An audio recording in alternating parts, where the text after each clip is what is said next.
just want to start off by saying unbelievable effort by my team. They took Princeton down to the wire pretty much to come off of a loss against Pitt and to regroup and just fight. I mean, just an unbelievable effort.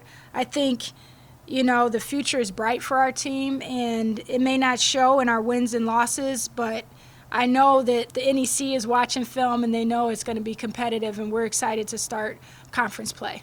Yeah.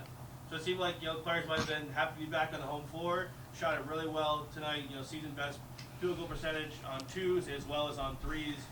7 3-pointers for the group. So offensively, what were some of the positives in your mind from this performance today?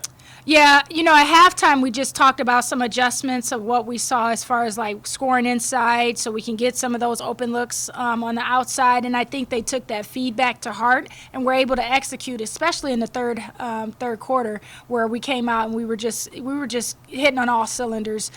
We just talked about sharing the ball, not having tunnel vision, and I think they did a good job of just finding the open teammate. Yeah. Seemed like a little bit of a defensive battle early on, and then you got the 10-point deficit at halftime, but then the third quarter run, you cut it to 3 a couple minutes into the quarter, and then it was a 2-point game towards the end of the period.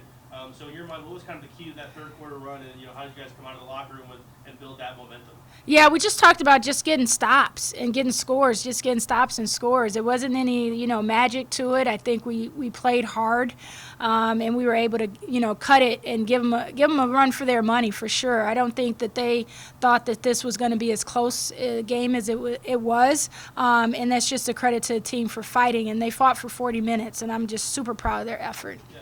So, on the defensive side of the ball, Sydney Lusher once again with 5 steals in a single game. Sierra Linden with a career-high 4. But it seems like, some of those statistics are just a result of great team defense. A season-high 14 steals today. This was a group that was ranked amongst the best in Division II last season on the defensive side of the ball.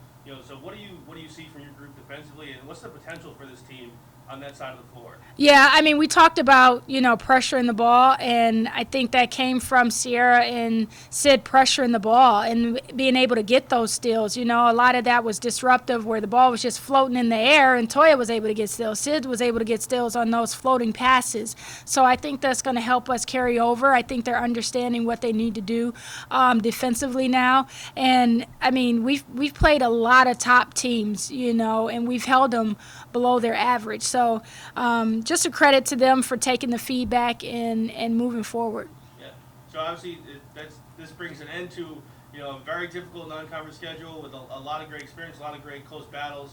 So now going into conference play, what are some of the goals you set for the team as you kind of wrap up a tough road stretch, a tough non-conference slate, and head into Northeast Conference play? You make your Northeast Conference debut on the 6th. What are you excited about for the team going into conference play? Yeah, I just think it's a chance for us to have a fresh start. I think our goals are still going to be the same. We're not going to be looking at the whole totality of the conference play. We got FDU on the 6th, and that's what we're going to focus on. And I think that's why we've been maybe not showing up in the win-loss column, but, why we've been able to fight so hard is because we just take it one game at a time. And that's all we're going to do is continue to do in the future, is just focus on that one game. How do we get FDU? And we got goals, game goals that we're going to focus on, and we're going to just continue to do that. Awesome. Thank you, Coach.